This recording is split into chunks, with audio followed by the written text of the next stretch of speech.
Je vais quand même poser ma question au pasteur. À ceux-là qui se font appeler abusivement hommes de Dieu. Je préfère le dire ainsi. Parce que compte tenu de la situation actuelle du monde, moi je me pose la question de savoir où sont ces hommes de Dieu en fait. Où sont ces hommes de Dieu, ces soi-disant hommes de Dieu là, ils sont où? Pourquoi on ne les voit pas? Ou bien ils veulent faire semblant de ne pas voir ce qui se passe actuellement dans le monde là.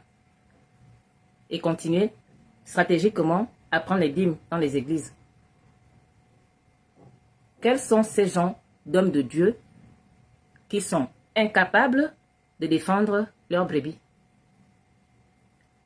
Depuis un certain temps, les hostilités ont été lancées dans le monde.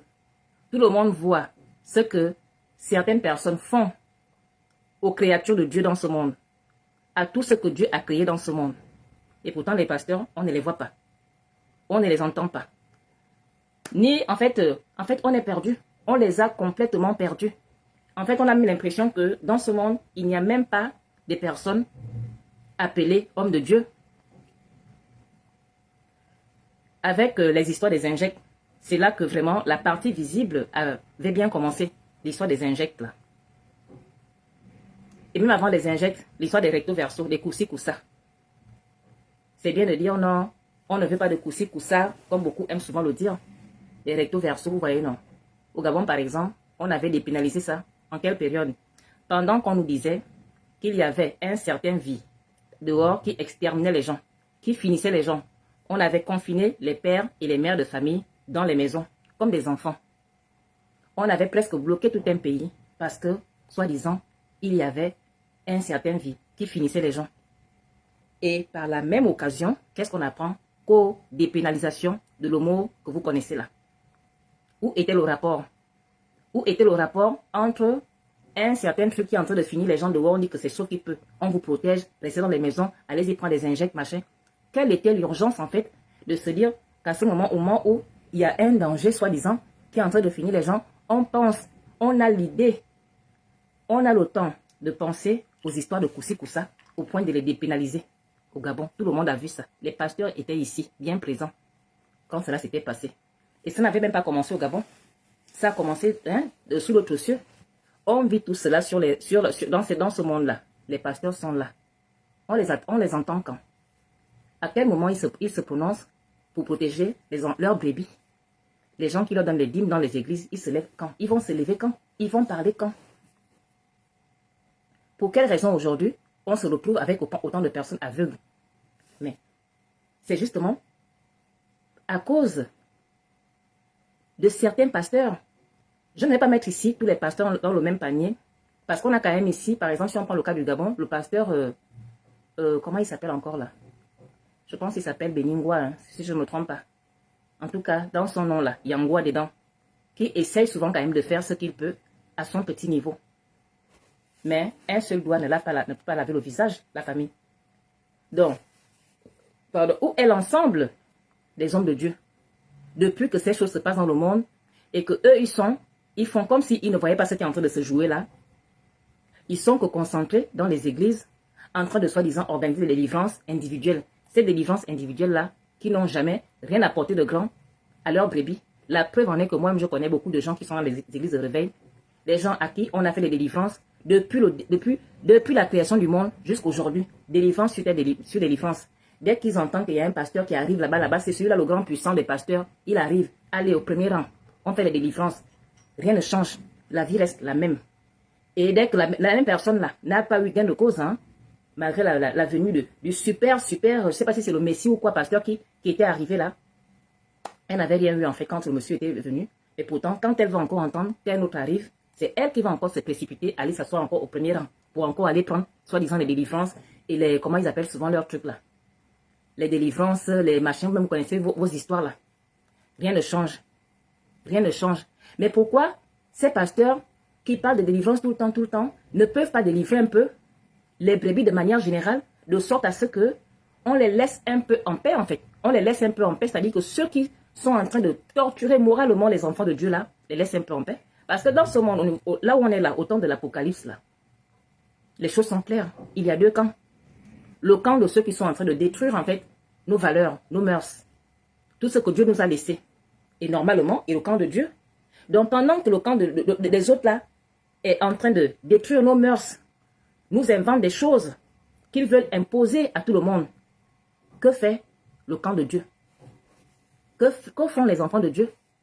Ces enfants de Dieu qui doivent être représentés par les pasteurs, les prophètes, ceux-là qui se font appeler hommes de Dieu.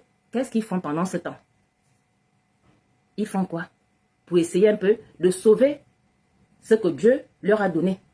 De sauver ce monde qui est un cadeau de Dieu. Qu'est-ce qu'ils font? À part prendre les dîmes dans les églises. À part venir marcher au stade, aux délivrances, marcher. À part ça, qu'est-ce qu'ils font concrètement? Est-ce qu'ils tentent même de dire les choses à leurs brebis dans les églises? Parce que quand je lis les commentaires de certains Gabonais, par exemple, je me dis, ben what? Il y a un problème en fait. Je me dis, il y a un problème. C'est vous qui maîtrisez la Bible. Vous connaissez la Bible jusqu'à, je ne sais pas. Vous la maîtrisez fort fort. Mais, c'est pas vous qui parlez souvent ici de 666. C'est bien de parler de 666. C'est bien de parler de Sodome et Gomorrhe. Mais qu'est-ce que vous faites pour empêcher tout ceci? C'est en prenant les dîmes dans les églises. C'est en prenant les dîmes chez vos brebis que vous allez arrêter ce qui est en train de se passer là. La destruction du monde de Dieu. Vous qui vous faites appeler homme de Dieu là. Donc c'est en prenant les dîmes là que vous allez arrêter ce qui se passe dans ce monde là. Ou bien ça ne vous concerne pas. Ou bien ça ne vous concerne pas. Ce qui vous concerne, c'est prendre les dîmes. Ce qui vous concerne, c'est soi-disant faire les délivrances individuelles dans les églises qui ne servent à rien. En tout cas, si ça sert à quelque chose, peut-être que ça aider quelqu'un, je ne sais pas, en tout cas tant mieux. Mais qu'est-ce que vous attendez pour poser des actions concrètes qui vont contrecarrer, qui vont balayer du revers de la main tout ce que les autres sont en train de concocter dans ce monde-là? Qu'est-ce que vous faites concrètement? Si c'est réellement Dieu que vous faites, si c'est vraiment Dieu qui vous envoie, à quel moment vous allez vraiment faire les choses pour essayer de sauver tant bien que mal ce monde qui est en train de couler là? À quel moment? Ça ne vous concerne pas? Vous avez peur de mourir? Ou bien? Parce que nous autres là, on a peur de parler, on a peur de dire les choses, parce qu'évidemment, nous, on peut avoir peur de mourir, mais un vrai homme de Dieu ne peut pas avoir peur de la mort, je suis désolée. Il y en a qui vont dire, est-ce qu'un homme de Dieu n'est pas un être humain? Mais c'est un être humain, certes, sauf qu'il a une mission. Quand on voit dans la Bible, il n'y a pas de femmelette dedans.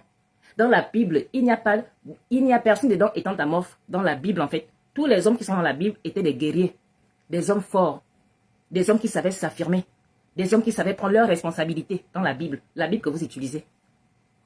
Et maintenant, à quel niveau, en ce qui vous concerne, vous qui vous faites appeler homme de Dieu là, à quel niveau? Est-ce qu'un homme de Dieu, parce que je ne comprends pas votre silence en fait face à tout ce qui se passe là, je ne comprends pas votre indifférence face à tout ce qui se passe, ou bien vous voulez faire semblant de ne pas voir ce qui se passe là, et comme ça vous concentrez dans dans vos dîmes en fait que vous prenez dans les églises. Comme la vie, c'est la stratégie. Vous voulez faire une stratégie qui fait que, genre, vous faites semblant de ne pas voir ce qui se passe. Et voilà. Vous vous concentrez que sur vos dîmes que vous prenez sur vos fidèles. C'est ça la stratégie.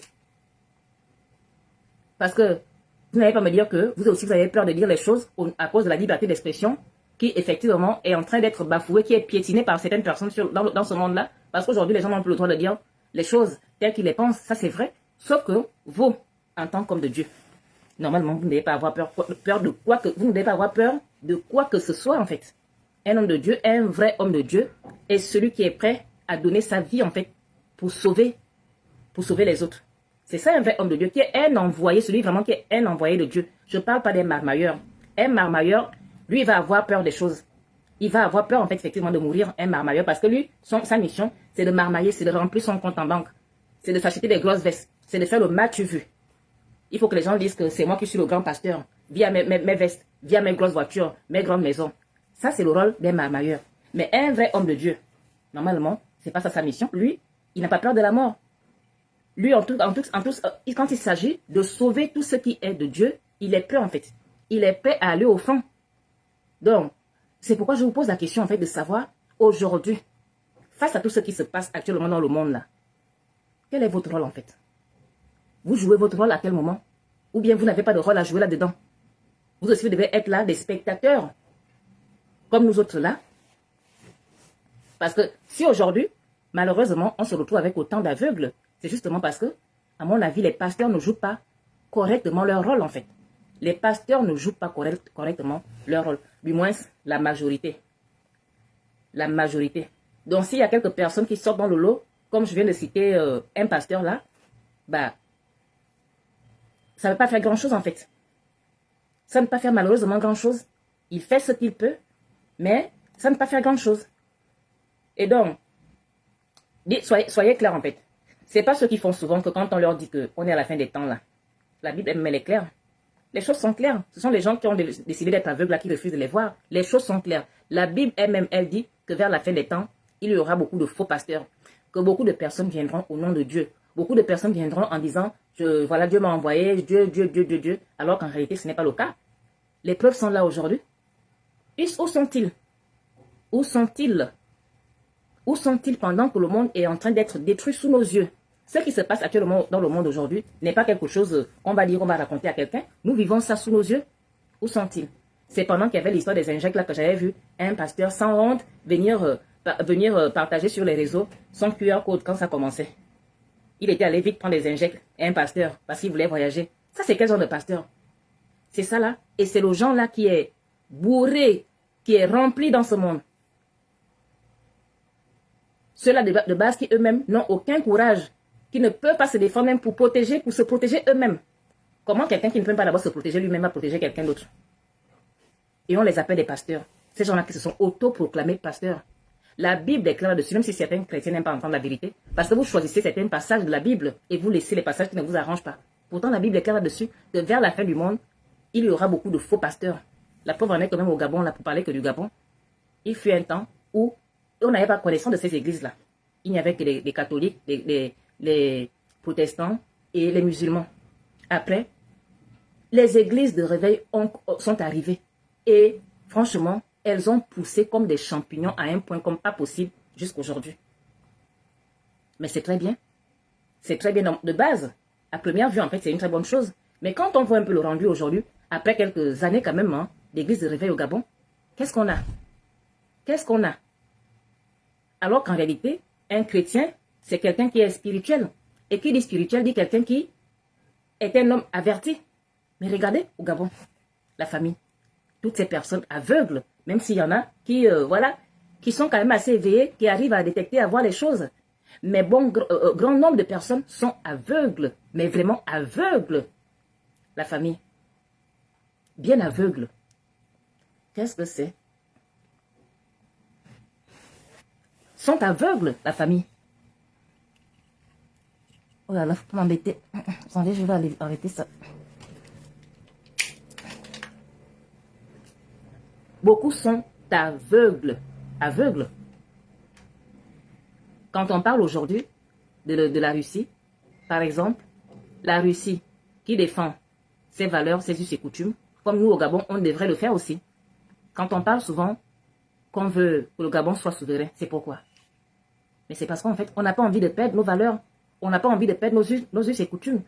On n'a pas envie de perdre notre mode de vie pour que les personnes d'autres cieux viennent nous imposer leurs valeurs qu'ils ont soi-disant créées. On n'a pas envie que le Gabon se transforme en je ne sais pas quoi en fait. Je ne sais pas si c'est un fourre-tout où on retrouve tout et n'importe quoi.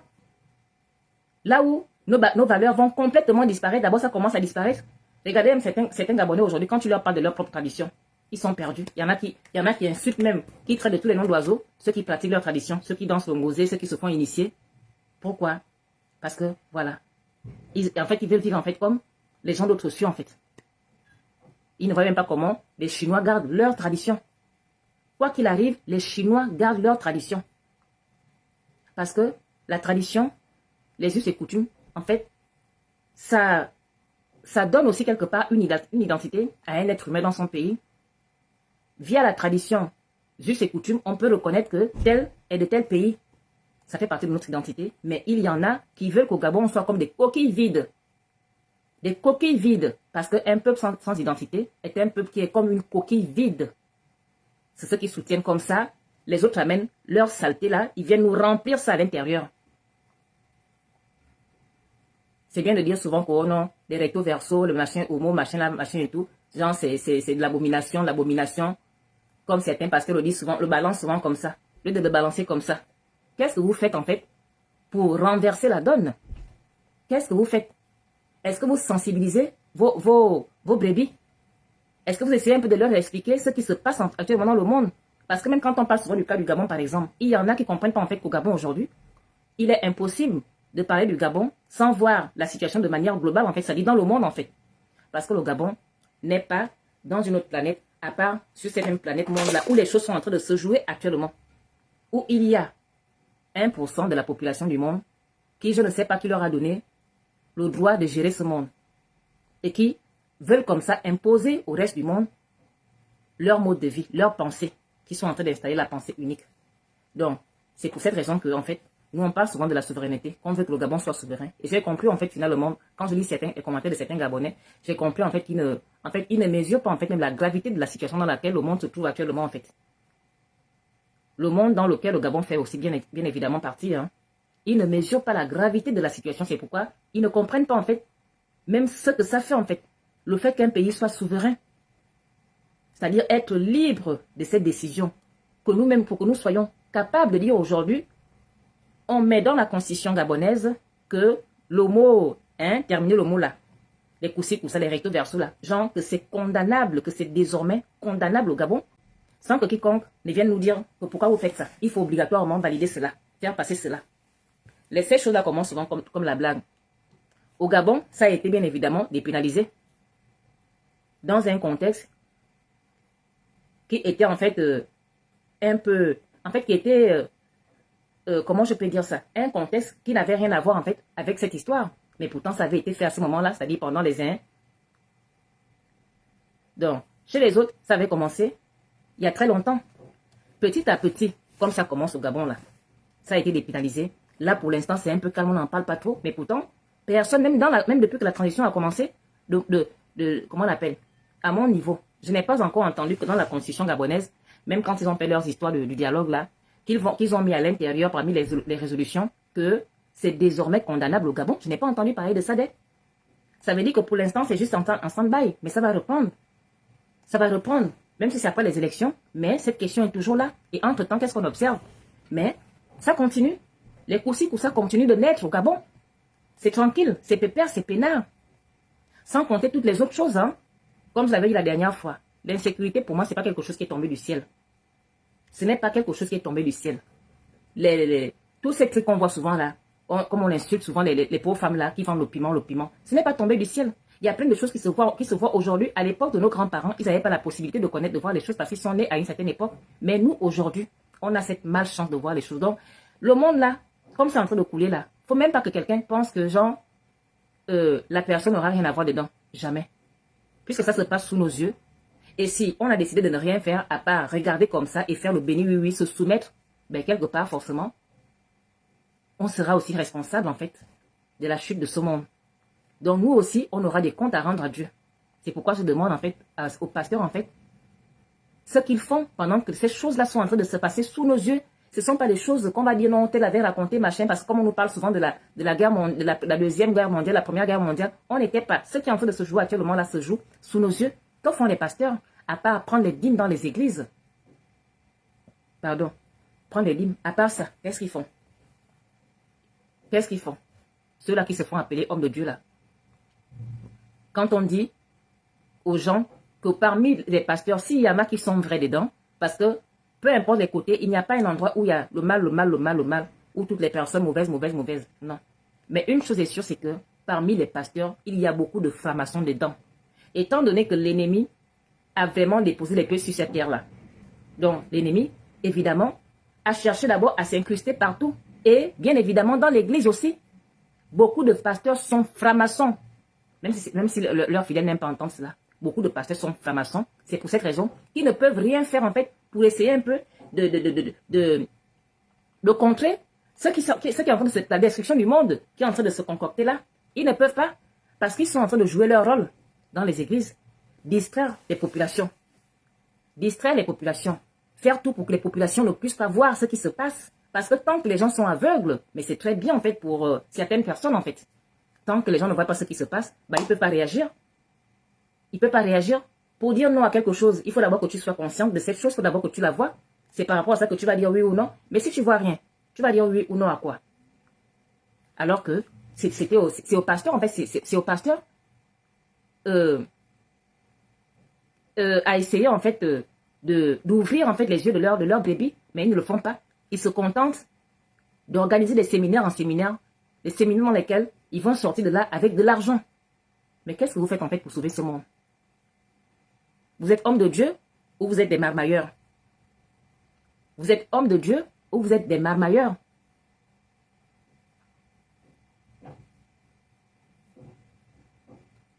C'est vous qui maîtrisez la Bible. Donc, tous ces guerriers que vous voyez dans la Bible là, il n'y a pas un qui vous inspire dedans pour dire que je vais essayer de faire comme lui. Donc, à part prendre la dîme, il n'y a rien à faire. À part prendre la dîme, il n'y a rien à faire. Vous n'avez rien à faire, vous ne pouvez rien faire à part prendre les dîmes.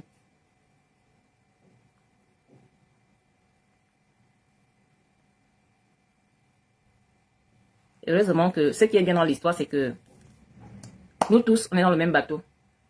Dans le même bateau, là, comme je le dis le matin, la seule chose que je demande, je dis souvent à Dieu, c'est, enfin, en tout cas, c'est lui-même qui sait le pourquoi, lui, comment, pourquoi il m'a mélangé dans ce monde avec toutes ces personnes aveugles là, en fait, qui sont en train de participer de manière directe ou indirecte à faire couler ce monde.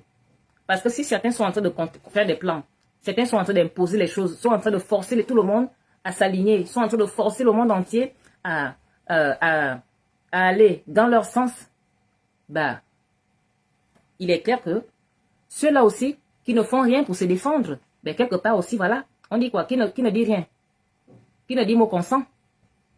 Donc, effectivement, vous aussi, vous êtes en train de participer à faire couler ce monde. Et donc, je dis toujours à Dieu que, Seigneur, toi-même tu sais comment, pourquoi tu avais fait que je sois mélangé à tous ces aveugles-là qui sont comme ça en train de participer à faire couler ce monde. C'est toi qui sais le comment du pourquoi. Ce n'est que toi-même que je regarde. Parce que c'est toi qui sais en fait comment tu vas gérer les choses quand ça va vraiment éclater. Parce que ça va éclater, ce n'est même plus loin. On dit qu'on est comment on appelle, à l'approche en fait de la fin des temps. On est au temps de l'Apocalypse. D'ailleurs, c'est grâce à l'Apocalypse, en fait, grâce à ce temps, qu'on connaît en fait beaucoup de ces choses en fait. Aujourd'hui, on n'est plus à une époque où quelqu'un va se permettre de dire « Oh non, je ne savais pas », sauf si tu es un menteur ou tu as décidé d'être aveugle en fait. Tout est déjà là, dévoilé. C'est ça l'Apocalypse. À l'époque de nos grands-parents, eux, ils avaient eu peut-être la chance, voilà, de naître à une époque justement où, voilà, ces choses-là étaient cachées. Mais nous, on a la malchance d'être à cette époque où toutes ces choses, en fait, sont visibles, où les choses cachées ne le sont plus. Aujourd'hui, on a cette malchance. Et c'est pas anodin. Ça a forcément en fait, une raison. C'est-à-dire que c'est notre génération, en fait, de faire les choses. C'est-à-dire, soit on accepte de se soumettre. Et comme ça, au Gabon, d'ici là, nous allons voir des clubs échangistes, nous allons voir des clubs libertins. En fait, ça va se passer comme chez les autres, comme vous-même vous connaissez comment ça se passe, non? C'est-à-dire que la partie qui était sacrée là, vous-même connaissez ce qu'eux, ils ont fait déjà de ça aujourd'hui, sans compter les recto verso. Nous allons vivre ça au Gabon, parce que eux, ils ne s'arrêtent jamais. Avec eux, c'est comme on dit souvent, on te donne la main, tu prends tout le bras. Ils vous amènent un truc aujourd'hui, ils vous imposent un truc aujourd'hui, à cause de si c'est la peur d'abord qu'ils ont réussi quand même bien évidemment à installer dans le monde, hein. Vous prenez, vous pensez que ça va s'arrêter là. Mais non, le lendemain, il vous amène encore autre chose qui vous impose. Après, autre chose. Donc, ne pensez même pas sur l'instant que ça va s'arrêter avec des injects ou avec des histoires de recto verso, coup-ci, coup-ça. Non, ils ont toujours besoin de plus. Parce que tant que ce monde n'est pas vraiment foutu, ils vont pas respirer en fait. Ils vont pas respirer. Pendant ce temps, ceux qui se font appeler hommes de Dieu, ils sont dans les églises en train de chanter, en train de marmailler pour beaucoup le pognon, que la dîme qui les intéresse. La dîme qui les intéresse. Vous marchez dans la bouche avec le nom de Dieu. Et vous êtes incapable de sauver le monde de Dieu. C'est l'argent des créatures de Dieu que vous prenez tout le temps. Mais vous êtes incapable en fait de vous positionner, de faire les choses dans le but de défendre les enfants de Dieu qui vous donnent de l'argent, qui vous rendent riches. Et certains veulent que tout le monde en fait soit aveugle, quoi. Non. Ne peut pas être aveugle en fait sur ce qu'on voit, surtout que la Bible elle-même le dit, que vers la fin des temps, il y aura beaucoup de faux pasteurs. C'est là qu'on est aujourd'hui, il y a beaucoup de faux pasteurs. Et voilà, la réalité le montre aujourd'hui.